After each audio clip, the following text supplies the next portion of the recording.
Direnean, hasiko gara osoko bilkurarekin, lehenengo puntua, aurreko bilkuraren akta onartzea. Zer esateko atari buruz, onartzen da batez. Bigarren puntua, 2025ko finantza kontrolari buruzko txostena, informe sobre el control financiero 2025. David, ¿quieres hacer intervención? Vale. Buenas tardes a todos. El informe que se presenta hoy ante el Pleno recoge el resultado del control financiero realizado durante el año 2025, la modalidad de control, auditoría y control de eficacia del Ayuntamiento y de la Escuela de Música. Este control se ha desarrollado conforme al plan de control financiero aprobado por este Pleno el 27 de marzo del 2025 y, como no puede ser de otra manera, se ha realizado de manera sistemática, aplicando procedimientos técnicos destinados a obtener la evidencia suficiente y válida sobre la gestión económica financiera municipal. Las actuaciones han incluido la revisión de registros contables y estados financieros, el análisis de operaciones concretas, la comprobación y verificación de expedientes, así como el examen de los sistemas de gestión y de los sistemas económicos financieros. El procedimiento ha seguido las garantías previstas en la normativa. Se emitió un informe provisional para remitir a las áreas gestoras del Ayuntamiento y que ellas pudieran formular alegaciones en un plazo establecido. Cumplimentado este proceso, se ha elaborado el informe definitivo que hoy se trae a este Pleno como punto específico del orden del día. En este sentido, el informe realiza un balance general positivo. No se detectan desviaciones económicas graves ni situaciones de descontrol financiero. Los servicios municipales y de la Escuela de Música funcionan con normalidad y la gestión de ingresos y recaudación es adecuada. No obstante, sí es cierto que se identifican aspectos de mejora, principalmente en el ámbito administrativo y procedimental. Por ejemplo, necesidad de reforzar la planificación de los contratos, mejorar el seguimiento y la documentación de los expedientes o perfeccionar la tramitación formal de los mismos, entre otras cuestiones. En definitiva, el informe no apunta a un problema económico, sino a la conveniencia de reforzar, como siempre decimos, los mecanismos de planificación, control y gestión interna para mejorar la seguridad jurídica y la eficacia de la administración municipal. Nada más. Ricasco, David. ¿Alguna intervención, H. Bildu? Bai. Sí, Jon. Bai, bueno, David, zuri dagokizu txostenaren alde onak aipatzea eta guri dagokigu bi aiputxo baino ez baldin badira eta egia da txostenak argi uzten duela orokorrean gauzak egiten direla behar bezala. Pare bat gauzatxo, lehenengoa eta hau aspaldiko gauza dela sarritan agertzen den akats bat da. Hau da, enpresek txosten batzuk aurkeztu behar dituzte egindako lanen berri emateko. Kasuan kasu batzuetan sakonagoak dira edo izan beharko lukete, beste batzuetan arinagoak, baina aurkeztu beharko liratezke horrelako txostenak eta kasu nahikotxoetan, eta zuzendu oker baldin banago, kasu nahikotxoetan txosten hori ez da aurkezten edota ez da behar den guztietan aurkezten. Eta gero, esango dudan hau itxura oso txarra dauka, naiz eta gero fondora helduta ez da horren, gure ustez ez da horren akats larria, nonbaiten aipatzen da posible fraude dela, baina izen hori kenduta, gauza da badirudiela, sari banaketa batean gauzak ez direla behar bezala egin. Besterik gabe aipatzearren eta badakigu horrela aipatu zelako batzordean eskankintasunez egin zela, ziur gaude datorren urteari begira ez dela berriro gertatuko edo pentsatu. Hori uste dut dela guztion ardura eta guztion nahia, eta besterik gabe. Ricasco, Jon. David, ¿quieres decir alguna cosa? Contestar. Brevemente, con respecto a lo último que has comentado, Jon, es cierto que aparece ese término, pero ya se explicó por parte de la interventora lo que quería decir. Pues como dices, no es tan grave como lo que suena el concepto este que aparece en el informe. Y, en segundo lugar, con el tema de los informes de las empresas, no todas las empresas o no todas las asociaciones o no todos los contratos llevan aparejado el hecho de que se tenga que hacer esos informes. Lo que sí es cierto que hay muchas veces que tienen o en sus ¿cómo se dice?, tienen que hacerlos, vienen recogido que tienen que hacerlos, algunas de ellas los presentan, otras no los presentan, y muchas veces, y esto es algo que también se pone de manifiesto y que hay que corregir o que se debería corregir, por lo menos en mi consideración, es que se deberían remitir a las comisiones para que todo el mundo tuviera posibilidad de esto. Esto quita que tengáis acceso o que no tengáis acceso a esos informes. No quita para eso, porque luego en los expedientes todo viene recogido y en un momento determinado, cuando se trata de cualquier expediente, en el orden del día, cuando se manda, ahora mismo tenéis acceso a esa posibilidad. Lo mejor sería mandarlos, pero eso es cierto que pecamos de esto y que pues habría que corregirlo. ¿Para qué vamos a mentir? Nada más. Venga, pues sin informe, vale. Euroaren puntua, kontuatxaileak egindako eraspen aurka 2025 hartutako ebazpenei buruzko txostena. Informe sobre las resoluciones adoptadas en 2025 contrarias a los reparos realizados por la intervención. David, también quieres intervenir. Bueno, quisiera señalar que en el informe de intervención sobre las resoluciones adoptadas durante el año 2025 confirma lo que ya se abordó en la Comisión Especial de Cuentas de la semana pasada, y es que en Amurrio no se han producido resoluciones contrarias a los reparos formulados por parte de la intervención, ni se han detectado anomalías en materia de ingresos. Esto refleja que nuestra gestión se realiza dentro de los cauces legales y con un control técnico riguroso. Como ya se explicó, y bien sea por la interventora o bien en este caso también por el alcalde, existen áreas de mejora en la planificación de algunos contratos y algunas de las pocas incidencias detectadas ya se han abordado y otras se encuentran en proceso de revisión, lo que demuestra en este caso la voluntad de seguir perfeccionando la gestión, como ya he comentado en el punto anterior, y garantizar la correcta planificación futura. En definitiva, este informe ratifica que Amurrio se trabaja con normalidad dentro de la legalidad y con el control técnico, y estos informes sirven como herramienta para continuar optimizando la organización, la transparencia y la planificación de los contratos municipales, siempre en beneficio de la ciudadanía. Nada más. Ricasco, David. Jon. Bueno, pues aurreko kasuan bezala, guri dagokigu beste ikuspuntua behintzat azaltzen saiatzea. Egia da 4-5 erreparo baino ez direla agertzen aurtengo txostenean, baina egia da ere, horietatik uste dugula bik merezi dutela horrelako aipu txiki bat, ezta? Lehenengoa da igerilekuen kloroarena, erreparo mitiko bat da. Diru aldetik ez da bereziki deigarria, baina egia da iazko erreparoarekin izan direla 5 urte jarraia, izan duela 5 urte jarraien erreparoa.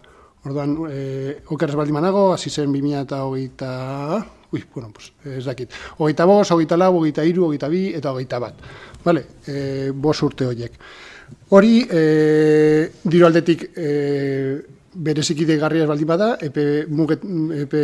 epen aldetik deigarria iruditzen zaigu. Eta bestea, da limpiezas abandorena, eta kasu honetan deigarria iruditzen zaiguna da diru kopurua. 117.000 euro baino gehiago ordaindu zaizkiolako limpiezas abandori kontratua bukatu eta gero.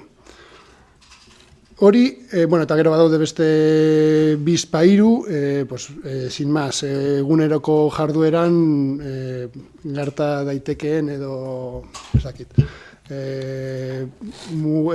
kontratu txikiren muga gutxigatik pasatu direnak edo horrelako gauzak. Eta bukatzeko, honi ere aipu berezi bat egin behar diogu, ze bi erreparo horiek deigarriak badira ere, uste dugu, eta barkatuko dira zutxerra, baina zure jarrera edo behintzat zure erantzuna batzorde informatiboan guri ere behintzat deigarria iruditu zitzaigun. Hau da, limpieza abandori buruz galdetu genuenean, zure lehenengo erantzuna izan zen arazoa bakarrik zegoela Indesaren salto horretan.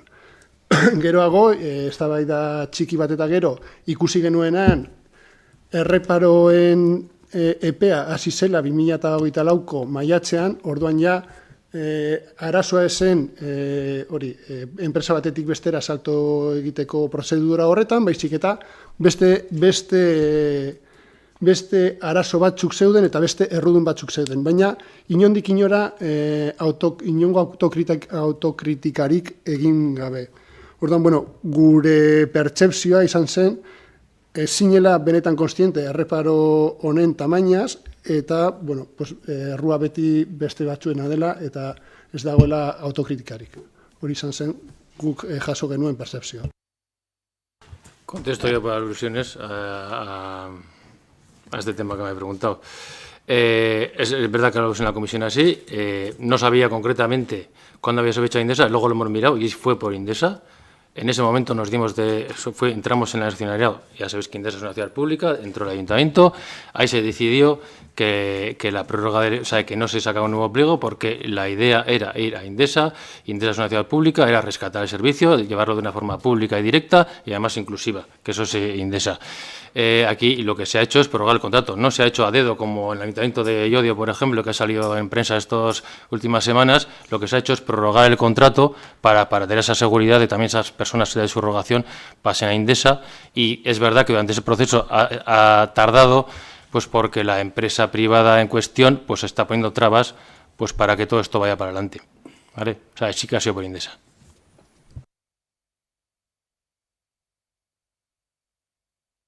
Bai, llámame loco, baina ez dakit zergatik susmoa neukan horrelako erantzun bat jasoko nuela. Barkatu, David. Hiru gauzatxo besterik ez. Ez dakit zenolako fijazioa duzun laudiorekin. Ez dakit, komplejorik gabe. Urrengo legintzaldira begira, laudioko politika gintza horren beste gustatzen baldin bazaizu, benetan, aurkeztu zure burua laudioko zerrendetan, ez dago inongo arazorik. Hori lehenengo gauza. Bigarrena, ez dakit, hau kontu pertsonal bat da, baina nire ustez gauza txarrak dira, besteek egiten dituzten gauza txarrak dira, ahalden einean behintzat ekiditeko, eta besteek egiten dituzten gauza honak dira ahalden einean kopiatzeko. Hau da, barkatu izone? Bale. Horregatik igual askotan aipatzen dugu laudio. Bale, eta horren arira, ez dakit, baina ondokoak txarto egiten baldin baditu gauzak, nire ustez, behintzat gure ustez, horrek ez dizu legitimitaterik ematen, zuk ere gauzak txarto egiteko. Eta ja, azkenik, hirugarrena, egia da, laudion gauzak txarto egin direla, uste dut hori agerian gelditu dela, jakin behar dute, guri ez dagokigu, jakin behar dute noiztik egin diren txarto, jakiteko nortzuk egin duten txarto, ez dakit sorpresarik eramango dugun, edo ez dugun sorpresarik eramango, baina duen zen kasutan ere gauzak txarto eginda, uste dut, naiz eta gauzak txarto egin, uste dut, kopiatzeko aukera dugula, ze azken finean txarto egin dutela onartu dute, hau da autokritika egin dute, eta bigarrenik berriro ez gertatzeko uste dugu neurriak hartu dituztela. Eta horretarako auditoria bat eskatu dute, edo eskatuko dute, edo eskatzeko dira, edo hau eskalo. Orduan, lehenengo pausua ez dakit gehiegi eskatzea izango den, autokritikarena, baina horren aguebo utzi didazunez, eta ez dut uste, proposatuko duguna, da, auditoria bat egitea, ez dugu uste errudunak bilatzeko aitzakia edo eta trena izan behar duenek, baizik eta gauzak hobetzeko, gure ahulesiak ikusteko, eta zertan hobetu dezakegun ikusteko. Eta hau da gure proposamena. Eskerrik asko. ¿Alguna intervención más? David. Pues pasamos al punto 5, que es la dación de cuenta de los decretos de alcaldía desde la última sesión. ¿Alguna duda sobre algún decreto? Nada. Pues damos por dado cuenta. El 5 es la acción de cuenta de las resoluciones adoptadas por el personal funcionario desde la última sesión. Entiendo que no haya ninguna duda sobre esto, ¿no? Pues pasamos también, bueno, en esto el punto 6 es la acción de cuenta de los acuerdos adoptados en la Junta de Gobierno local desde la última sesión. Como todos venimos a la Junta de Gobierno, pues entiendo que no haya ninguna duda sobre ningún asunto. Es así, ¿no? Pues damos por dado cuenta. Y antes de ruegos y preguntas, pues preguntar a los grupos, ¿no?, si queréis meter fuera de orden del día o proponer incluir fuera de orden del día algún asunto. PS, H. Bildu, José Arregu eta Galdera, PS, H. Bildu. Bai, guk pare bat. A ber, 2023ko azaroko plenoan, hau da, duela 2 urte baino gehiago, 27 hilabete, zehatz-mehatz, mozio bat aurkeztu genuen Maskuribaiko bidegurutze horretan irtenbide bat bilatzeko eta esena aurrera atera, zuek kontra bozkatu zenutelako. Egun horretan estik defendatu zuen mozio hori, eta zuri txartzean esti, aipatu zenuen 2024ko aurrekontuetan 230.000 euroko partida zegoela horretarako, eta 2025koan beste 300.000 euro. Orduan, bi galdera dira, batetik jakin nahiko genuke zenbat diru horretatik zenbat gastatu den bidegurutze horri irtenbide bat bilatzeko, eta bestetik irtenbide horretan ze aurrera pausu eman diren. Bai, justo donde el ruso. Sí. Vale, bueno, si quieres explicarlo, Beñat. Bueno, hemos estado otra vez en esta asamblea de barrio, estuvimos otra vez sobre el terreno y se propusieron 3 alternativas a los vecinos de la zona. Y bueno, se decidió que era lo más cómodo y viable y la petición un poco de la ciudadanía era regular ese acceso con semáforos. Ya está preparado, yo creo, están haciendo lo que es el proyecto. Sí que lo que viene esto a decir era anticipar la ejecución, pero eso no se hizo. Al tiempo estuvimos hablando con los propietarios, no se consiguió, o sea, eso hay que reconocerlo. Y entonces se ha optado pues esas 3 alternativas pues para hacer un paso seguro y se va a regular con semáforos. Ya cuando tengamos, ¿no?, el anteproyecto, el proyecto, que no deja de ser una obra, pues os daremos cuenta un poco de cómo es la solución, ¿vale? Bueno, itxartxe horretan, semaforoenea izan zenuen la solución más inmediata, 27 hilabete pasatu dira, para la solución más inmediata. Baina dena den, 500.000 euro eta piko hietatik, jakin daiteke zenbat gastatu den. Estik horrela saldu zuen, bere itxartzean, 2024ko aurrekontuetan 230.000 euroko partida zegoela, eta 2025koan beste 300.000 euro. A ver, John, lógicamente, lo que no se gasta, no se gasta. No, ¿dónde se ha ido? No se gasta. Como cualquier otra inversión o cualquier gasto corriente que no se gasta en el presupuesto, no se lo lleva nadie, no se gasta y ya está. ¿No? Galdera zen hori, galdera zen diru horretatik ea zenbat inbertitu den bidegurutze horri irtenbidea emateko. Ez dugu jalantzan jartzen, ez dakit, zertan gastatu duzuen, hori ez dugu jalantzan jartzen. Gauza da, mozio hori atxera botatzeko, estik egin zuen itxartze horretan, egin zuen, bueno, hasiera batean sorpresa, baseudetelako horretan lanean, eta bestetik hori azaldu zigun. 2023ko aurrekontuetan egon zela partida bat takimetriko eta topografiko bat egiteko, eta 2024ra begira eta 2025ra begira zeudela, 500.000 euro eta piko horri irtenbidea bilatzeko, eta horregatik bozkatu zenuten aurka. Hau da, orduan, 27 hilabete eta gero, 2 urte eta piko eta gero, galdera da, diru horretatik zenbat gastatu da horretan. 0. La pregunta. Azkena da erregua, galdera baino da erregua. Venga, eta honekin ja gure aldetik behintzat bukatzen dugu. Badakigu Tuboseko komiteak eskatu zuela Amurrioko udalarekin bilera bat, badakigu bilera hori gauzatu dela, baina ez da, bueno, gauzatu da udalean, baina ez udalarekin, gauzatu da gobernu taldearekin. Badakigu bilera horiek askoz errezago direla, gobernu taldea bakarrik egonda, guztiok egonda baino, baina uste dugu momentuak ez dituela irtenbide errazak eskatzen, baizik eta eskatzen duela nolabait una altura de miras edo behintzat beste maila bat. Orduan, bueno, gure maila, gure politikoen maila igo behar dugu, eta Aiaraldeak eta Murriok bizi duen egoerara egokitu behar dugu maila hori. Orduan, bueno, besterik gabe, etorkizunean beste bilerarik balego, eskertuko genuke gu ere gonbidatuak izatea.